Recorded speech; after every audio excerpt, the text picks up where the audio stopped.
Allons et lisons la parole du Seigneur dans Josué chapitre 6 de préférence. Josué chapitre 6.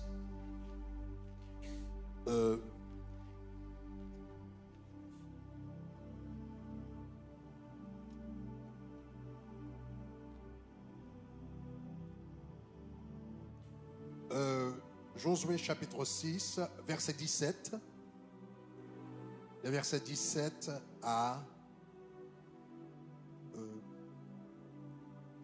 19. Donc il s'agit ici de la conquête de Jéricho. Verset 16. On commence au verset 16.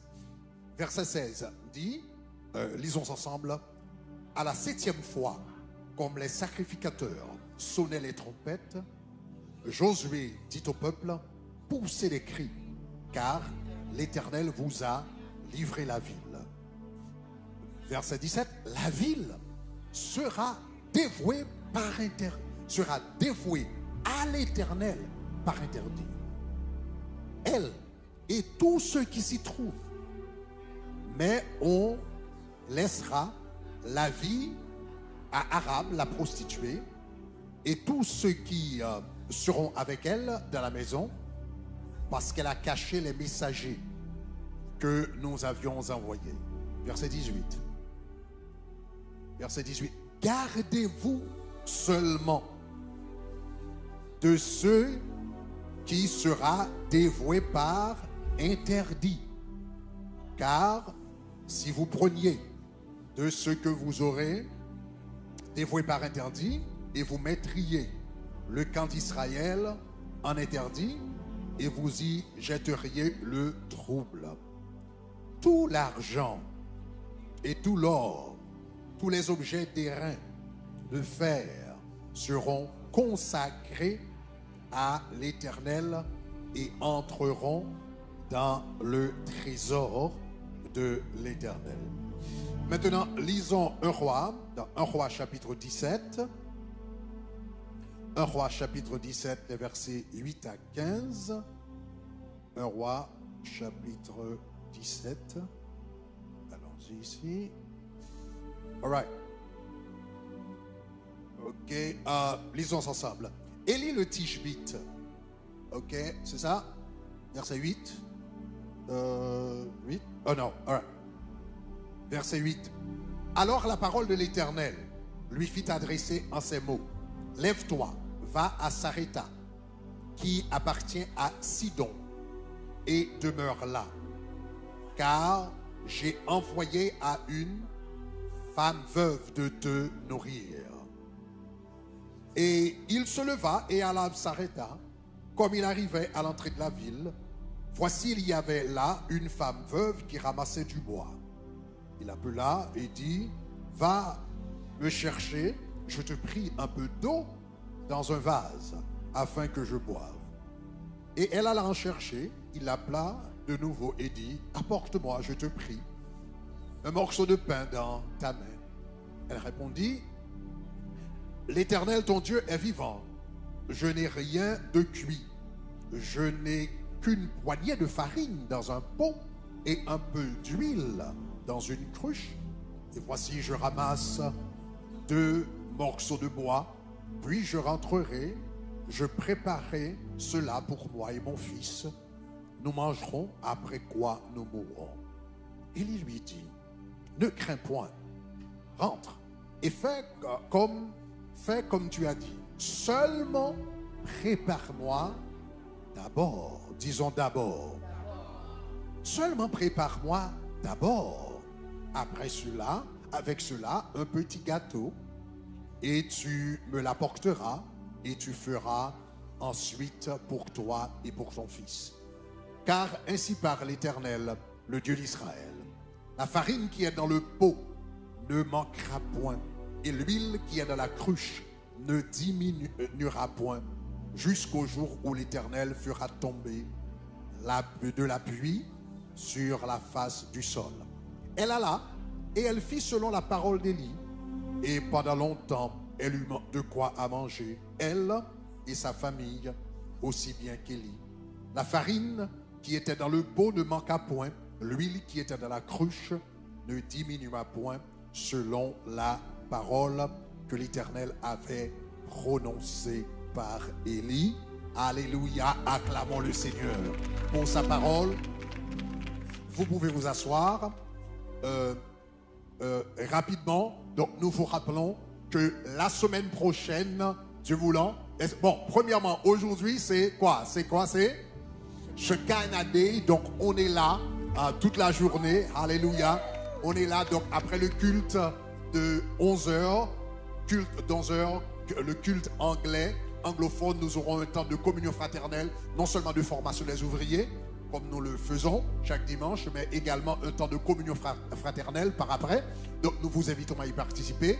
Et au soir, donc nous allons terminer la soirée dans la prière à 18h, 6h du soir. Donc nous allons terminer la soirée dans la prière. Donc le premier dimanche du mois, nous dédions vraiment toute la journée à l'Éternel des armées. Donc c'est ça. La semaine prochaine, savez-vous qu'est-ce que nous avons la semaine prochaine? Qu'est-ce qui se commence la semaine prochaine? Les 7 nuits de combat. Alléluia. 7 nuits de combat. Durant les 7 nuits de combat, nous allons voir 7 échanges. 7 échanges que Dieu a fait pour nous à la croix. Donc il ne faut pas rater ces 7 nuits de combat. Et finalement, nous vous rappelons que les livres de dévotion sont disponibles. Donc avec ces livres, ce sont des ressources qui vous aident à grandir spirituellement. Mais les HP, les leçons d'HP que nous avons, donc se font sur ces livres.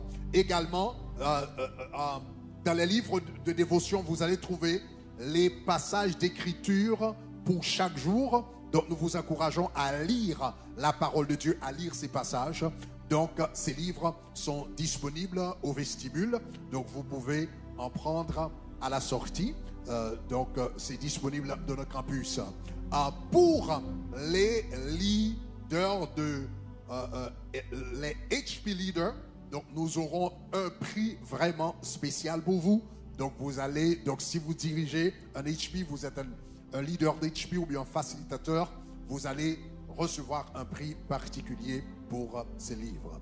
Encore, alléluia, encore Seigneur, nous te glorifions, nous t'acclamons ce matin, que ton nom soit béni. Amen. Let's have it for our team. Alléluia, acclamons le Seigneur pour leur vie. Chers amis, notre thème, n'est-ce pas, ce mois-ci, c'est « Lève-toi et brille ». Et ce que nous sommes en train de faire, c'est de partager avec vous des secrets bibliques qui vont vous permettre de briller dans votre vie spirituelle, financière, matérielle, etc.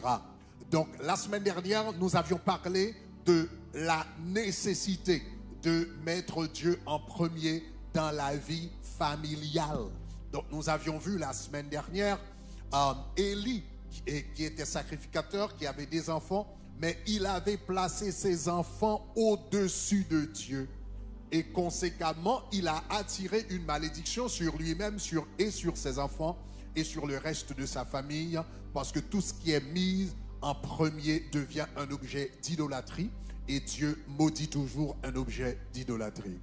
Donc, Élie avait fait l'erreur de placer ses enfants en premier. Donc, ses enfants violaient les lois de Dieu, violaient les principes de Dieu dans le temple. Ses enfants couchaient avec des filles et des femmes qui venaient adorer dans le temple. Et il avait la responsabilité de discipliner et de corriger ses enfants. Mais il ne l'avait pas fait. Conséquemment, cela lui a coûté sa propre vie. Cela a également coûté la vie de ses enfants, etc. Parce qu'il avait mis ses enfants au-dessus de la parole de Dieu.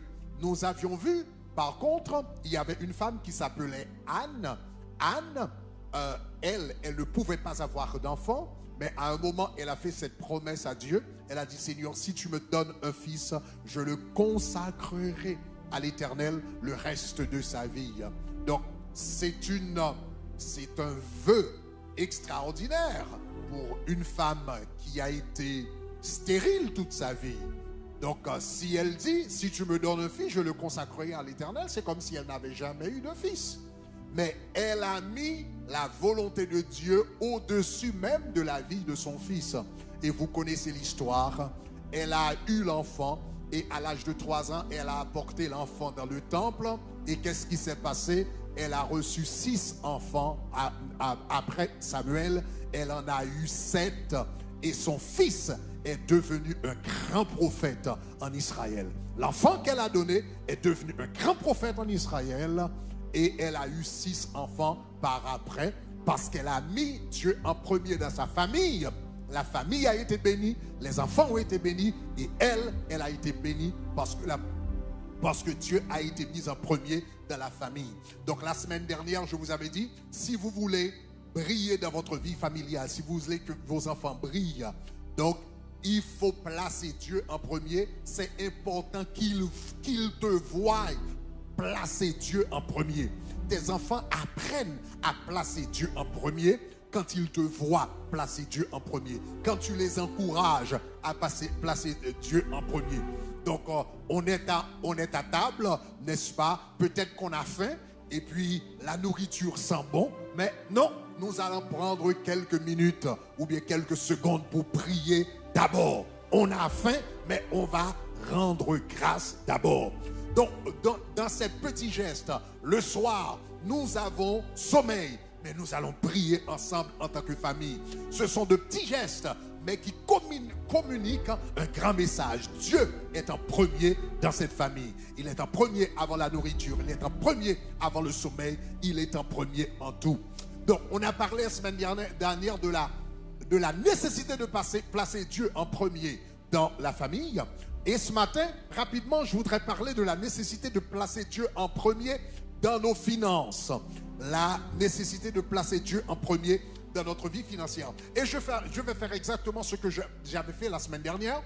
Je vais vous donner un exemple négatif et je vais vous donner un exemple positif. Donc, nous allons contraster 2 individus. Et l'un a refusé de placer Dieu en premier dans sa vie financière et nous allons voir les conséquences.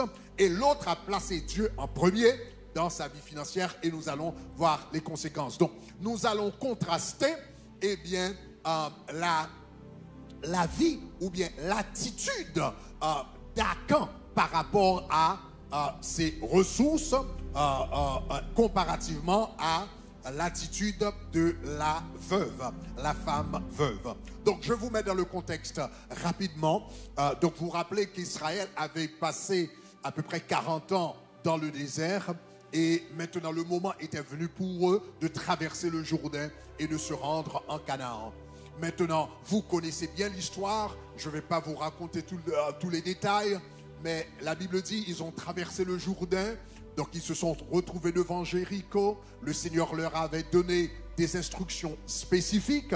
Quand ils s'approchaient de Jéricho, le Seigneur leur avait dit que vous allez mettre tout d'abord l'arche de l'Éternel en tête. Vous allez mettre d'abord l'arche de l'Éternel, deuxièmement les sacrificateurs et troisièmement les soldats et le peuple. Mais on va mettre d'abord l'arche de l'Éternel. En d'autres termes, tout ce qui allait se faire par la puissance de Dieu. Mettre l'arche en premier veut dire la présence de Dieu en premier, la gloire de Dieu en premier.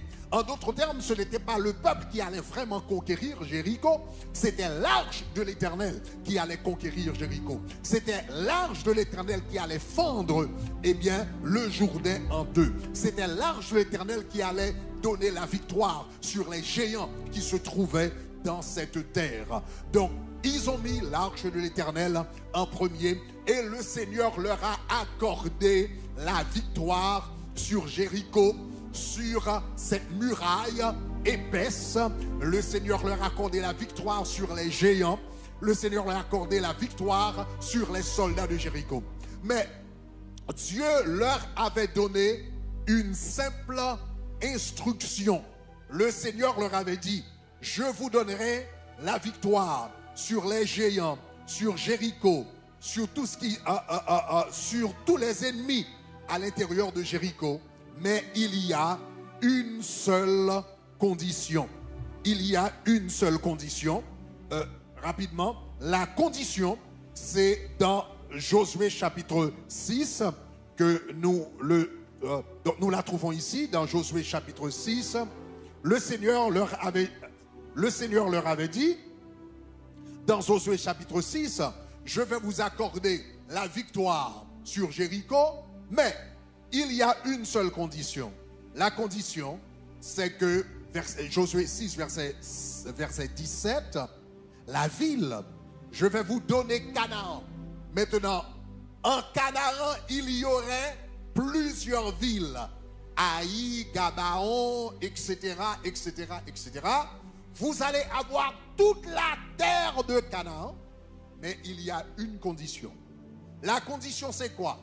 Donc, quand vous serez arrivé à Jéricho, quand je vous aurai donné Jéricho, ce que vous allez faire, voilà ce que vous allez faire avec cette ville. Verset 17. La ville, Jéricho, sera dévouée à l'Éternel par interdit. Je vais vous donner Canaan. Et la première ville que vous allez conquérir serait Jéricho. Mais Jéricho, vous n'aurez pas le droit vous n'aurez le droit de rien toucher à Jéricho. Toute la ville de Jéricho sera dévouée à l'Éternel par interdit. En d'autres termes, vous n'allez pas toucher les objets que vous trouverez à Jéricho. Pourquoi? Parce que Jéricho était la première ville. Et tout ce qui est premier dans la Bible appartient à l'Éternel. Donc le premier jour de la semaine, le dimanche, nous adorons Dieu, n'est-ce pas? Les premières heures de la journée appartiennent à l'Éternel. Les premiers fils dans la Bible appartenaient à l'Éternel, qui avait été remplacé par les sacrificateurs. Donc tout ce qui était premier, cherchez premièrement le royaume et la justice, et toutes ces choses te seront données par-dessus. Donc tout ce qui est en premier dans la Bible appartient à l'Éternel. Et en réalité, le Seigneur ne demande pas le premier parce que vraiment il en a besoin, mais c'est sa façon de sonder notre cœur. Parce que ce que tu places en premier, c'est ce que tu valorises le plus. Est-ce qu'on est d'accord? Ce que tu places en premier, c'est ce que tu valorises le plus. La personne que tu places en premier, c'est la personne que tu valorises le plus. Donc cela veut dire placer Dieu en premier, c'est une façon de dire Dieu, eh bien, Seigneur, je te valorise au-dessus de toute chose et au-dessus de toute personne dans ma vie. Donc là, dans la Bible, c'est pourquoi le principe du premier, tout ce qui était premier appartenait à l'Éternel. C'était une façon de lui accorder, de lui dire que Seigneur, je te valorise plus que toute autre chose. Donc le Seigneur leur a dit, la ville sera dévouée à l'Éternel par interdit. Elle et tout ce qui s'y trouve, mais on laissera arabe. Verset 18, le Seigneur dit, gardez-vous seulement de tout ce qui sera dévoué par interdit, etc. Verset 19, le Seigneur a dit, tout l'argent, tout l'or, tous les objets d'airain, de fer seront consacrés à l'Éternel. Donc quand vous serez arrivé à Jéricho, vous n'allez pas toucher l'argent, vous n'allez pas toucher l'or, vous n'allez pas toucher l'airain, vous n'allez pas toucher le fer. Tous ces objets précieux seront consacrés à l'Éternel dans le temple de l'Éternel.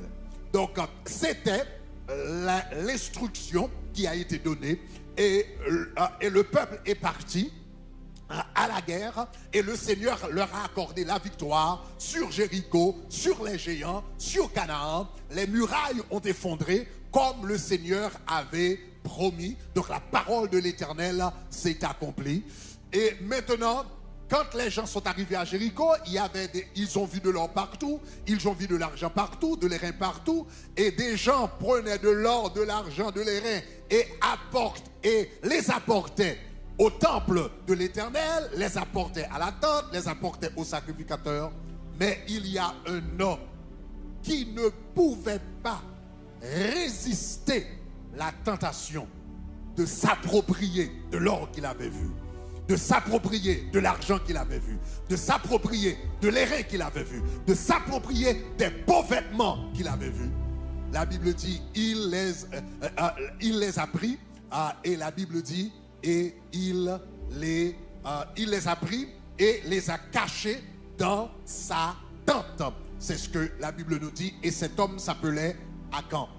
Et la Bible dit que maintenant Israël avait gagné la bataille sur Jéricho, mais quand ils sont partis maintenant à la conquête de la seconde ville qui était Haï, Haï n'était pas aussi puissante que Jéricho, Haï n'était pas aussi peuplée que Jéricho, Haï n'était pas aussi fortifiée que Jéricho, Haï n'était pas aussi bien gardée que Jéricho. Donc ils ont pris seulement une poignée d'hommes, à peu près 3000 hommes, donc juste une poignée d'hommes, pour aller se battre contre Haï. Et quand ils sont arrivés, ils ont perdu la bataille. Quand ils ont perdu la bataille, Josué, qui était le capitaine de l'armée, qui était le chef de l'armée, donc il savait qu'avec les ressources qu'ils avaient, c'était impossible pour eux de perdre la guerre. Donc il est allé s'agenouiller devant Dieu, se plier devant Dieu et pour dire, Seigneur, qu'est-ce qui est arrivé? Et le Seigneur a dit, Israël a péché contre moi. Comme je vous avais dit il y a à peu près 2 ou 3 semaines, que nous sommes tous connectés.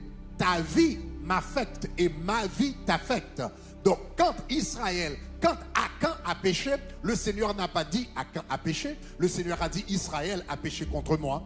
Et 36 hommes en Israël ont perdu leur vie, l'armée a perdu la bataille, 36 hommes qui n'étaient pas connectés avec Akan ont perdu leur vie parce que Akan a choisi de désobéir la loi de l'Éternel. Quelle était la désobéissance? Il a refusé de mettre Dieu en premier. Et vous connaissez le reste de l'histoire. Le reste de l'histoire, c'est que Akan a été identifié. Akan était devenu un objet de malédiction. Donc lui, il a été identifié, il a été indexé, et bien comme un maudit, et cet homme a été lapidé. Malheureusement, en ce temps-là, sa famille également a été lapidée et tout ce qu'il possédait a été lapidé, tout ce qu'il possédait, tout ce qu'il avait touché, l'or qu'il avait touché, les vêtements qu'il avait touchés, tout ce qu'il avait touché a été éliminé, brûlé, etc. et jeté. Donc voilà, cet homme, il voulait gagner de l'argent, il voulait gagner de l'argent, gagner de l'or, gagner de l'airain, gagner du fer, en se mettant à la première place. Et en se mettant à la première place, qu'est-ce qui est arrivé? Il a perdu l'or, il a perdu l'argent, il a perdu l'airain, il a perdu les beaux vêtements, il a perdu sa propre vie et a attiré une malédiction sur sa famille et sur sa lignée. Parce qu'il n'a pas mis Dieu en premier, il s'est mis en premier au lieu de mettre Dieu en premier. Chers amis, quand nous nous mettons en premier au lieu de mettre Dieu en premier dans notre vie, nous choisissons de prendre la place de Dieu, d'occuper la place de Dieu. Nous nous mettons en danger. Donc ça, c'est un exemple négatif d'un homme. Nous allons voir une femme. Elle a fait le contraire. C'est la femme que nous trouvons dans 1 Roi, chapitre 17. Et cette femme, c'est bizarre. Il s'agit d'une veuve. La Bible dit il y avait un temps de famine en Israël. Il y avait 3 ans de famine en Israël. Pendant ces 3 ans, la Bible dit le peuple se trouvait dans la famine, mais Élie, puisque c'était un serviteur de Dieu, le Seigneur a décidé de faire une exception particulière pour lui. Donc le Seigneur, la Bible dit, lui envoyait un corbeau. Il y a un corbeau qui lui était envoyé. Et ce corbeau lui apportait de la nourriture chaque matin et chaque soir. Et le corbeau lui apportait du pain et de la viande. Et chaque jour, cet homme mangeait du pain et de la viande. Donc imaginez-vous, pendant que tout le monde se trouvait dans la famine, cet homme mangeait de la viande chaque jour. Maintenant, il faut comprendre, hein, dans cette culture, manger de la viande. Je sais par exemple aux États-Unis, nous mangeons de la viande chaque jour. Nous pensons ça, c'est la coutume du monde. Mais en réalité, pour vous qui avez peut-être grandi en Haïti, donc vous savez, pour beaucoup de personnes, on ne trouve pas la viande chaque jour. Hein? Donc généralement le dimanche, hein, c'était une journée spéciale où on mangeait de la viande, etc. Donc cet homme, lui, il mangeait de la viande 2 fois par jour. Le corps, pendant que tout le monde avait faim, cet homme mangeait de la viande 2 fois par jour, chaque matin et chaque soir. Donc vous imaginez, donc le prophète vivait dans l'abondance pendant que les autres vivaient dans la faim. Maintenant, le moment était venu pour lui, que le Seigneur lui a dit, maintenant il n'y a plus d'eau de la rivière, donc je vais vous envoyer quelque part d'autre pour trouver la nourriture. Et le Seigneur a dit, je vais vous envoyer à Sarepta, qui se trouve à Sidon, et là vous allez trouver une femme veuve. Et cette femme veuve pourvoira à tes besoins. Maintenant, imaginez ceci, on est au milieu d'une famine, et le Seigneur a décidé. Comment est-ce que le Seigneur a décidé de pourvoir aux besoins du prophète? Il ne l'a pas envoyé dans la maison d'un riche. Il ne l'a pas envoyé dans la maison de grands commerçants. Il ne l'a pas envoyé dans la maison d'un propriétaire de restaurant, etc. Il l'a envoyé dans la maison d'une veuve. Une veuve, en ce temps, généralement, une veuve, c'était quelqu'un qui était veuve, était pauvre. Une femme veuve était carrément pauvre. Parce qu'en ce temps-là, il y avait vraiment que les hommes qui travaillaient. Donc une veuve, c'était une pauvre en ce temps. Le Seigneur a dit, eh bien, tu vas dans la maison de la veuve et elle se chargera elle prendra soin de toi. Donc dans 1 Roi chapitre 17, la Bible dit, le prophète est venu dans la maison de la veuve. Et arrivé dans la maison de la veuve, à Sarepta, il lui demanda de l'eau. Il lui dit, va me chercher, je te prie, un peu d'eau dans un vase. Elle est partie aller chercher de l'eau. Et quand elle est revenue, le prophète lui a dit, non, il me faut non seulement de l'eau, mais il me faut également de la nourriture. Donc le prophète a dit, eh bien, apporte-moi, eh bien, un morceau de pain, je te prie. Et la femme a répondu, je n'ai pas de nourriture, puis apporte-moi quelque chose à manger.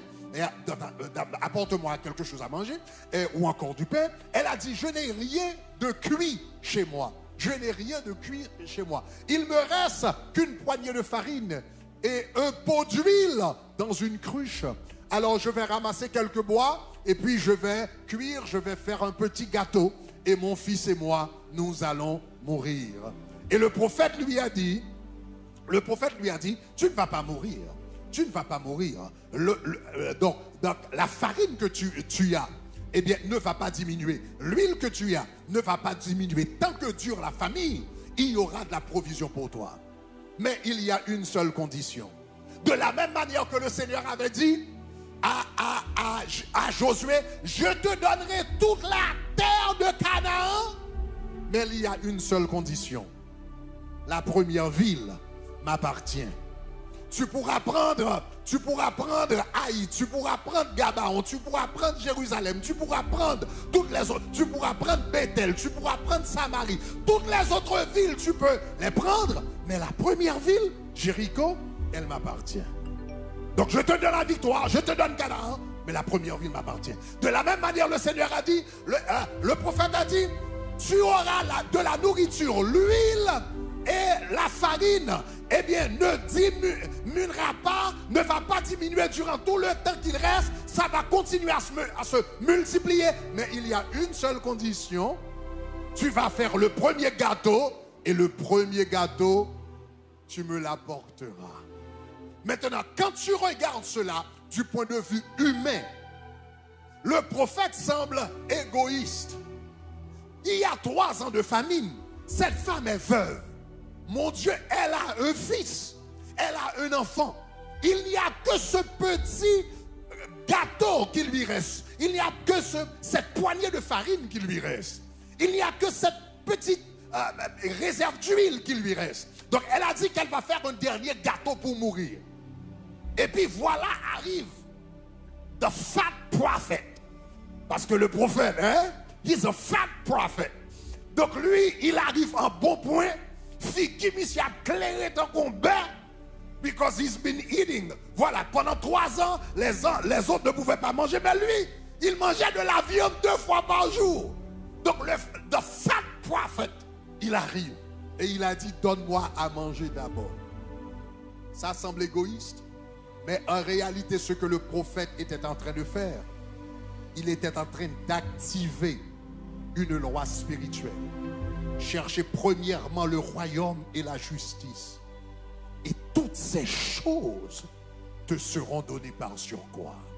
Donc en lui demandant, en demandant à la femme de lui donner à manger d'abord, ce n'était pas de l'égoïsme, mais en réalité ce qu'il était en train de faire, il était en train d'enseigner à cette femme de placer Dieu en premier.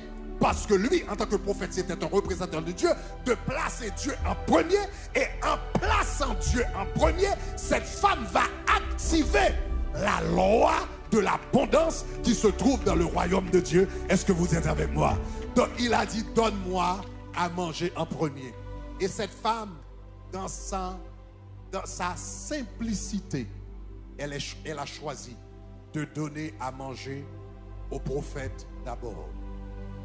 Et elle est allée, elle a pris la dernière poignée de farine et l'huile qu'elle avait, elle en a fait utiliser pour en faire un gâteau. Elle en a apporté au prophète et quand elle est revenue, elle a vu que la farine était encore là et l'huile était encore là. Elle a fait de la nourriture pour son fils. Elle est revenue, elle s'est rendue compte que la farine était encore là et l'huile était encore là. Elle a fait un gâteau pour elle-même. Et la farine était là. Et l'huile était là. Elle a donné à manger à toute sa famille. Et la farine était là. Chaque jour, elle s'élevait. Elle faisait de la nourriture. Et la farine n'a jamais diminué. Et l'huile n'a jamais diminué. Et sa famille, elle a été bénie. Son fils a été béni. Sa famille a été bénie. Parce qu'elle avait mis Dieu en premier. Akan s'est mis en premier. Il a été maudit. Ses biens ont été maudits. Et même sa famille a été maudite. Cette femme a mis Dieu en premier. Ses ressources ont été bénies. Elle a été bénie. Son fils a été béni. Sa famille a été bénie. Donc, chers amis, la leçon, si nous aimerions que les ressources que Dieu nous donne continue à multiplier. Si vous voulez que les ressources que Dieu vous donne, spécialement ces jours-ci, on ne sait pas ce qui va se passer avec l'économie américaine maintenant. On n'a jamais vécu, on n'a jamais eu un temps comme celui-ci. Donc il y a certains économistes qui parlent. Il y a déjà un problème d'inflation, n'est-ce pas, ici aux États-Unis. Donc on parle de récession, on parle de beaucoup de choses. Donc vous et moi, notre assurance, ce n'est pas le gouvernement. Notre assurance, ce n'est pas notre savoir-faire. Notre assurance, c'est Dieu. Alléluia. Et pour que Dieu, les ressources de Dieu puissent se manifester dans notre vie, nous devrions mettre Dieu en premier. Mettez Dieu en premier. Vous n'allez pas regretter votre choix. Vous n'allez pas regretter votre décision. Et parfois, mettez Dieu en premier, c'est difficile. Demandez à une veuve qui a un enfant, qui a un fils, et elle est veuve, et c'est la dernière poignée de farine qui reste. Demandez à cette veuve de placer Dieu en premier n'est pas facile. Mais elle l'a fait par obéissance. Et le Seigneur a béni ses ressources, sa famille et sa vie. Prions ensemble.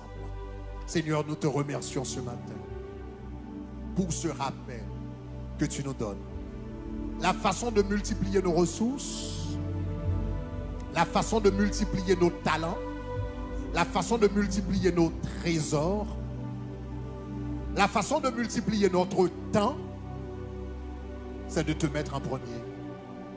Aide-nous, Seigneur, à te mettre en premier. Pour ceux qui ne sont pas mariés, dans les relations sentimentales, aide-nous à te mettre en premier. Donc, il est écrit dans ta parole, ne te mets pas sous un joug infidèle.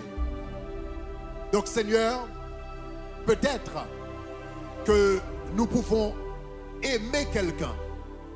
Peut-être vous aimez cet homme. Peut-être vous aimez cette femme. Mais si elle n'est pas dans la volonté de Dieu pour toi, place la volonté de Dieu en premier. Aide-nous, Seigneur, à mettre Dieu en premier dans l'usage de notre temps. Le matin, quand nous nous réveillons, nous avons beaucoup de choses à faire. Au lit, nous réfléchissons déjà à cette journée. Nous avons un agenda chargé. Mais aide-nous à prendre 15 minutes, 30 minutes, 1 heure de temps dans ta présence d'abord, à lire notre Bible, à te parler, à décharger sur toi de tous nos soucis, à chercher ta direction divine. Aide-nous à te mettre en premier dans l'usage de notre temps. Aide-nous à mettre Dieu en premier dans l'usage de notre argent. Aide-nous, Seigneur, à t'honorer avec nos dîmes. Aide-nous, Seigneur, à t'honorer avec nos prémices. Parfois, nous avons beaucoup de dépenses. Mais, Seigneur, aide-nous à te mettre en premier. Nous t'élevons, Seigneur. Nous te glorifions et te magnifions. Au nom de Jésus de Nazareth. Alléluia.